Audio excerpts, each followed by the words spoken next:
All right, guys, so this is going to be our last segment here. And like I said off the top, to kick off season 2 here of H&U, we're going to do our top 5 most anticipated movies, television shows, whatever it may be, anything entertainment related for the remainder of the year that hasn't been released through 2021. We're going to give our little top 5s. Each of us have they're a little bit different a top 5, so we're going to go through those. John's going to kick us off here. So John, what's going to be your first, top 5 entertainment movie whatevers? Yeah, this was actually pretty difficult. And it's funny because I sent my preliminary list to you guys. And you guys commented how I only had 4 of my top 5 listed, and that's because I'm so wishy-washy. I couldn't commit myself to that 5th spot. So I'll start with the ones I was able to commit to. Number one, these kind of are in order of I think my excitement level for them is Black Widow. Just the experience of being back in a theater and seeing an MCU movie for the first time since Endgame is just like I literally have goosebumps right now just talking about it. That's how much these movies have meant to me and how much of a fan I am of these movies. Like I just can't. I don't have enough words to express my gratitude and affection for these films, and so to get them back in, and Scarlett Johansson, Black Widow, Natasha is one of my favorite characters, and even though we lost her in Endgame, like this is a chance to revisit her world and see where they're going to take the character or the mantle of Black Widow going forward. So that top of my list, beyond anything else. Luckily, it didn't have to compete with WandaVision or Falcon and Winter Soldier or Loki because those have already at least come out or started. So I didn't have to try and fit those in. Because Falcon and Winter Soldier may have given it a run for its money for that number 1 position. Number 2 right now is Spider-Man, No Way Home. It's killing me that it's not till December. I have to wait till the end of the year to get it. But just all the casting announcements or the casting leaks or the rumors around this film, and then like we just talked about with the Loki show and how that's going to expand or break out the multiverse, and if the multiverse actually comes into play, if they pick up on those story elements that they introduced in No Way Home, there was No Way Home, Far From Home. If they pick up on those story elements from Far From Home, with Nick Fury telling Spidey about the multiverse and stuff, just really excited for that film. I'm a little worried I've got myself too hyped up for it and too excited because ultimately it could just be a bait and switch, or they could just not address some of the stuff. It could be a more character-centered film, because at this point, it may be Marvel's last Spidey film. We don't know what the deal is with Sony and how Marvel and Sony have worked out the character going forward. So hopefully they do it right, and hopefully it's as kind of epic as I think we're all hoping it is. The third one on my list is actually it's a con. Like, and as much as I want to put an actual con on there because I love going to cons and being at cons and with people and other fans and stuff, this is a virtual con. This is DC's Fandom. And it was the thing last year during the pandemic when things just sucked all the time, just about, and all the cons were canceled. And, we had the Comic-Con, San Diego Comic-Con, try and do an online convention or an online element, and it was very hit or miss, and more often miss than hit, and it just didn't live up to kind of what I had hoped it would be. Along came Fandom just a month later, or maybe not even a month later, in August, and just was exactly what I had hoped San Diego was going to be. It was fun. There were lots of actual reveals, some pretty epic segments, and then just the joy of like seeing other fans interact with it, and just the online community around it get excited about this stuff. And then of course not kicking off, ending it all with that new Batman trailer, was just incredible. And I kind of anticipate we'll get something along those lines, be it I don't know what the next big thing from them is. Maybe a Shazam trailer Black at Adam for this one. sure. The I'm sorry, Black Adam trailer to end this one. You know, Dude, I bet they the end it with another Batman trailer, honestly. well, that's what I was gonna say. The next Batman trailer may be coming out when this comes out. So fandom is definitely, and obviously, you know, my love of DC Comics. I'm hoping that they have righted the ship with this merger with Discovery, and that they are going to start rolling now and get some do the catch up work they need on Marvel and get a whole nother universe of films out there for me to go see. And then my fourth one, we're jumping back into the MCU again because like I said, I just can't get enough of it. Is Shang-Chi. Like I've I've loved martial arts films for as long as I can remember, and they have been few and far between. I feel like over the past 5 to 10 years. Um, I had a ton when I was a younger kid, and then we even had like an era where we had a lot of Jet Li and Jackie Chan films that were excellent. But I feel like it's just a genre that's very overlooked nowadays. And so hopefully this is Marvel, like it's Marvel putting their spin on it, bringing it into the MCU, which I love, but also just doing quality films the way that high bar that they've set for all their stuff. So that's my fourth position. And then for my fifth position, there were so many things that I wanted to put on it. There are comic book series that I absolutely love that I can't wait. My favorite comic book series of the past 5 years has been Tom King's Batman book. And it was kind of unceremoniously canceled, uh, or his run was canceled. The book wasn't canceled, but his run was canceled after his City of Bane arc, and it was supposed to extend to issue 100, and they stopped his run at 85 and turned the book over to another writer, but they let him continue his story in his Batman Catwoman book, which is only about 4 issues in, and we've got 8 more to go. So I'm really looking forward to seeing how that continues to play out. Um, but the other book that it just came out recently that is just hitting me right in the feels every time I read it is Tom Taylor's Nightwing book. It's my favorite comic book on the market right now. And you know, I can't wait to see how Tom Taylor takes care. Tom Taylor is the same author that has written all of the Injustice series, and he's written all of the Deceased line of books, which are two of DC's most popular and best books of the past decade. And he's just continuing to knock it out of the park on this Nightwing book. So that could easily take the fifth spot. Book of Boba Fett, obviously huge Mandalorian fan and what Dave Filoni is building and doing over at Disney. So Book of Boba Fett's high on that list. Hot Toys releases, like I know it's hard to believe, but like literally a figure could be number 5 on this list because of how long we've been waiting on some of them. True. I get that in-game Iron Man, that battle damage in-game Iron Man, where you can actually get him in the snap pose at the end and put him opposite my in-game Thanos figure. Like just passing by that every day and seeing that figure on the shelf would just be amazing. You also get in-game Thors coming out hopefully later this year. So both of those are high on that list. And then of course the MCU isn't done with us. They have lots of other projects. The animated What If series looks phenomenal. I love What If Tales and you know Elseworlds books if you're in the DC universe. So the What If stuff could be, you know, a hidden gem this year. And then obviously we've still got Eternals coming.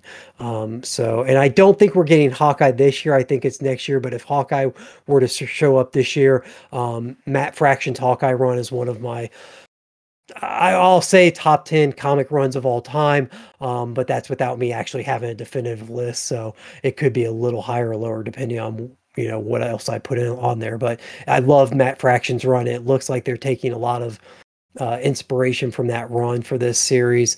So I can't wait for that series to come out as well. So there's another 7 or 8. Take your pick for what you want to throw in at my number 5 spot. Yeah, that was the thing when I was like, should I just pull up some question marks for your top 5? Like, Yeah. that's what you sent to me. I was like, I don't know what that means. Yeah. I was like, I was just looking at movies and I got a top 16 here with movies alone. Like, just pick one, throw them in.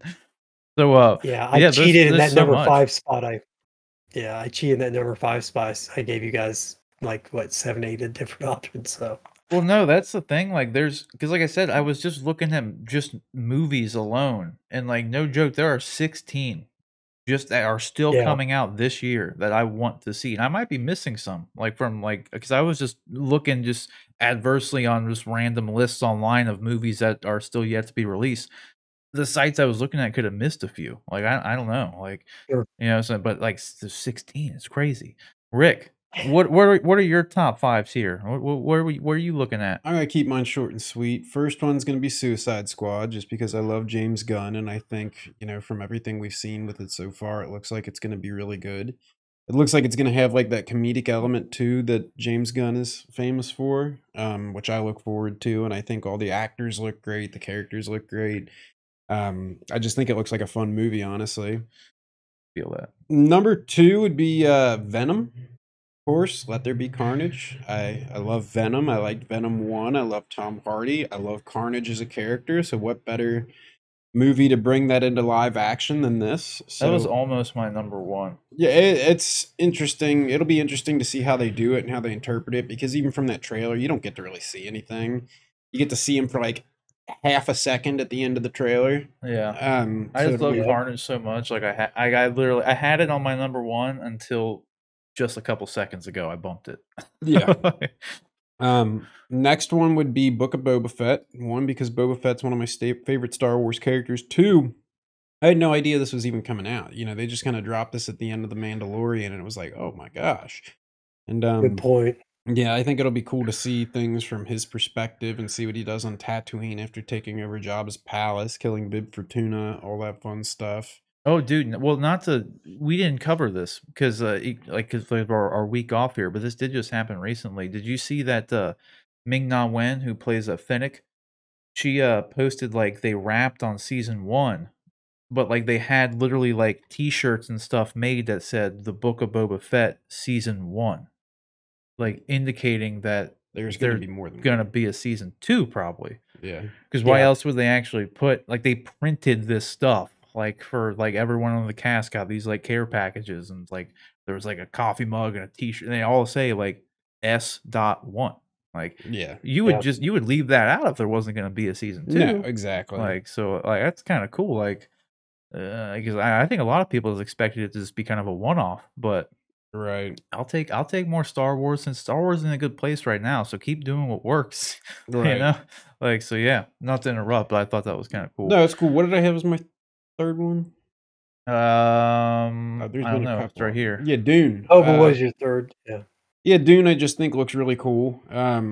The original Dune movie was really interesting and neat, and from the trailer and all that, and from just like the story and everything, I just think it looks really cool. It looks very visually appealing too. Like the cinematography and all that sort of stuff just looks really, really cool.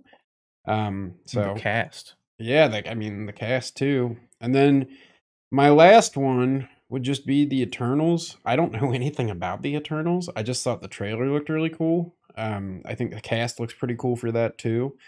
And It's a stat cast. yeah, it's a stack cast. It just looked like a cool movie. Like, Definitely. even as somebody who's like completely blind to that stuff, just seeing that, I was like, damn, that looks cool. Like, that kind of drew me in. So I'd say those Yeah, would be. did we talk about the Eternals trailer? No, because I I can't think remember if we talked my did it drop in that week we skipped? I think so. Yeah. I'm glad Rick's got it on his list, because if I didn't say this, I need to say it. That is one of the most beautiful trailers I've ever seen. That's exactly There are right. some shots in that trailer, they're just melt your eyeballs. They're so pretty. Like, amazing. Yeah. So the cinematography is going to be out of this world for that, I have a feeling. In Well, I addition, mean, hopefully the story too, but she won Director of the Year, man, and Best Picture. The same Yeah. director of Nomadland. I'm blanking on her name right now, but you got, like, literally an Academy Award-winning director directing a Marvel movie. Like, it's going, and she finished this before, or she was announced to be making this and was making this before her win too. Oh yeah. So it's like, Yeah. it's even better, you know what I mean? Because it's not Right. like they It's went not out they're and just got jumping it. on the coattails. Yeah, like, so, like, it's, yeah, I got some high hopes for it, 'cause as someone who's not, kind of like Rick, really, to some degree. I'm very well versed in the Marvel lore, but not with Eternals. Like most people really don't know anything Yeah, I about the don't know Eternals. anything about it. So it's gonna be interesting to see, like, especially how they wrap it all in with the MCU and everything. Right. Like for sure. Sorry, Rick, I jumped into No, it's all there, good. but I That's just had to. basically all I had to say. So Yeah, I you mean, hit the nail on the head with the beautiful trailer. So yeah, that was your 5. So we'll go through. I'll go through 2 and recap John's, and then Rick's, and then get into mine. So John's was Black Widow. I'm not gonna go through your like top 7 for your 5 though. So Sure. number 1 was Black Widow. Number 2 was No Way Home. 3 was Fandom, and 4 was Shang-Chi. And we'll just say number 5 was TBD. Miscellaneous. Yeah, there's a lot of things were number 5. And then with Rick, he had Suicide Squad, Venom, Book of Boba Fett, Dune, and The Eternals. So then, I didn't even. I had the wrong button clicked. I was gonna say, We'll roll back through. Suicide Squad, Suicide Squad. Venom, Boba Fett, Dune, Eternals. There we go. Click that wrong button. So I'll give you mine, and then we'll wrap the show up here. So mine is actually ended up being very similar to Rick's, surprisingly. great And minds think alike. yeah, I made mine like prior to Rick making his too. So there was no conversing on it whatsoever, ironically. But here we go with mine. Dune is my number 1. Like, and Ooh. I said before that I just bumped this for something else because, like I said, I had Venom up here a second ago, and I'll get into that in a minute. But Dune, dude, Denis Villeneuve, and then like the cast on top of it, like Blade Runner 2049 was amazing. Prisoners was amazing. Denis Villeneuve is in a group of directors with your Christopher Nolans, your Steven Spielbergs, just the people who if Denis Villeneuve makes a movie, I'm gonna watch the movie, kind of thing. You don't watch the movie for the movie subject matter; you watch it for the director. You know, like a Chris Nolan, Steven Spielberg kind of thing. Not all the time though, because I have no intention of watching West Side Story by Steven Spielberg. I just don't like musicals, so I have no intention of watching it. I don't care who directed it. But nevertheless, he is in that vein for me. So I'm definitely gonna watch Dune. And I actually really like I never read the Dune book, but I liked the movie from the 70s. I always watched it when I was a kid, even though it's not that it's like a violent movie or anything, but it's not really kid friendly because it's just kind of confusing when you're a kid. I just thought it looked cool, and like the sandworms were cool. True. So that was pretty much it. But so I'm super stoked for that. So then I bumped that. Venom took the number 2 spot because I realized, you know what? If I had to choose like one movie to see for the rest of the year, I guess it would have to be Dune because of Denis Villeneuve. But Venom is like easily one of my most anticipated movies. Second most for this list, for the sake of this list anyway, because I loved the first Venom movie far more than most people did. I thought it was funny and I liked what they did with everything. Despite there being no Spider-Man in the movie, it worked. So I thought that was really good. So I'm really looking forward to seeing what they do with Carnage more so than anything. And then number 3 is going to be the Suicide Squad because James Gunn, and the trailer was great. They got fucking Starro in it. Like I'm excited to see what the hell is going to happen with that. And I hope I hope it's good to where James Gunn continues to make these Suicide Squad movies like after he's done with Guardians, because he's doing Guardians 3 after, here soon. And I mean, this had to be good because they made a Peacemaker show that he's making right now for HBO Max. So I'm hoping that I feel like this is going to be a good movie no matter what. So I'm excited for that. And then I have No Way Home on here in my number, what was that, 4th spot? Yeah, it's my number 4 spot. Mainly for the same reasons that John was getting at, because like all the casting announcements that they've had for this, and like the connectivity with this multiverse of madness kind of thing. We have the potential. We have Alfred Molina's Doc Ock from Spider-Man 2 is back. There's been rumors that freaking Green Goblin's in the movie. Like what's his name? Like Green Goblin from the first Raimi Willem Spider-Man. Dafoe. Willem Dafoe's Goblin's back. Jamie Foxx's Electro of all people is back for this movie. So I just need to know what the hell's going on with it more so than anything. So that's my number 4. And then for number 5, I put the Eternals as well. Man, we did have a similar It was a list. very similar list, Rick. Very similar list. But I mainly want to see Eternals because I'm very curious as to how they're going to rope this in with the MCU, given the power that the Eternals have, and then the deviants, because Thanos was a deviant, but they never really talked about anything like that, and these 20 movies prior. So I don't know how they're going to connect all this stuff, if they even are going to connect all this stuff. So I'm curious because you had like in Guardians of the Galaxy, you had the was it an Eternal that they were in the head on? Is that what they were they calling the you remember the planet Nowhere? It Yeah, I know. was I it can't remember what they classified that I as. can't remember if they classified that I as thought it was a Eternal or not. A celestial. Celestial, yeah, the Celestials, because the Celestials made the Eternals. So I'm wondering what they're Yeah. gonna do with the Celestials going forward with this, because like obviously they're innately tied to the Eternals, and they've already name dropped the Celestials because of Nowhere. But then again, that ties in with like the Deviants and Thanos, and I just want to know what the hell they're doing. And I love the dude who played Rob Stark. Can't remember his name right now. I love Kit Harington. He's in it. Like the cast is just incredible. So I'm stoked for that. But like I said, I'm gonna give like 11 honorable mentions because like, dude, there's a ton of movies that are coming out here, and like I'm just gonna go through this list here and I will tell you because there might be pictures for some of these, and that's why I'm just using this website. We obviously have Black Widow. We got that coming out. Space Jam 2, I actually want to see that. So, because I'm a sucker for the first Space Jam movie, so I just True. kind of have Yep. to see it. And then, Yep. I mean, dude, Ryan Coogler wrote this. Like, it's probably decent. Like, you know what I mean? Yeah. Like, I'm sure in the trailer for that Space Jam movie, I thought it would be stupid if they're just gonna throw LeBron James in it and just do it all over again, but it's entirely different. Like, it's all in, like, this weird 3D world, and, like, it reminded me more of, speaking of Steven Spielberg, the, Ready Player One. That's what it reminded me of. Yeah. It was like Space I Jam can with see Ready that. Player One.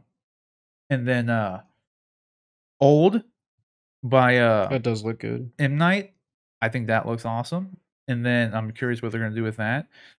Free Guy, that looks Free amazing. Guy looks amazing. Yeah, I totally wanna watch that. Don't Breathe 2, I loved the first Don't Breathe, I thought it was great, so, like, it was a movie you never thought they would do a sequel to, because like, why would you? But they're doing it, so I really wanna see that as well. I mean, I don't have Candyman on my list, but it is, written by Jordan Peele, so he's been kinda, like been doing pretty good with these kinda horror movies, so it's probably worth watching. Shang-Chi, obviously. And then for anybody who likes The Sopranos, they're making that Many Saints of Newark movie.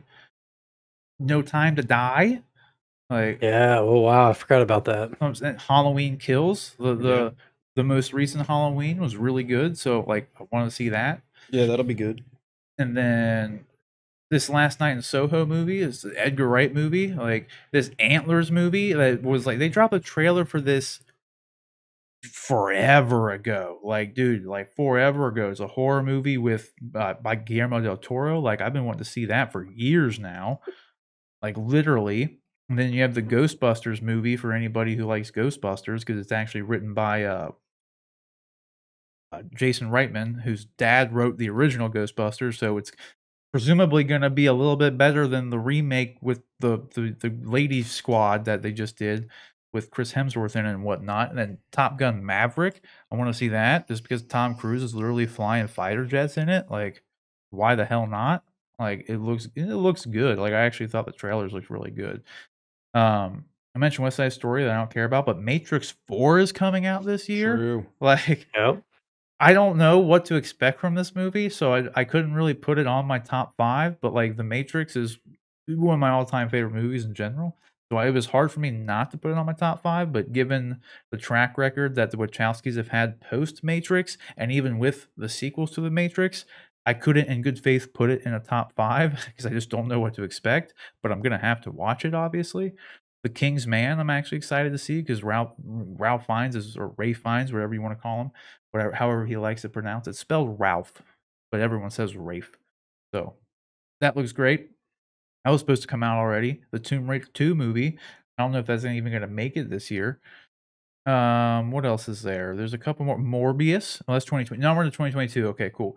But yeah, so there's a ton of movies, like a ton, that I'm like super stoked to actually see. So, which I was surprised. Like when I was going through this list, I was like, God damn, because that doesn't even include like Book of Boba Fett and any other thing that could be coming out that I'm not even aware of right now.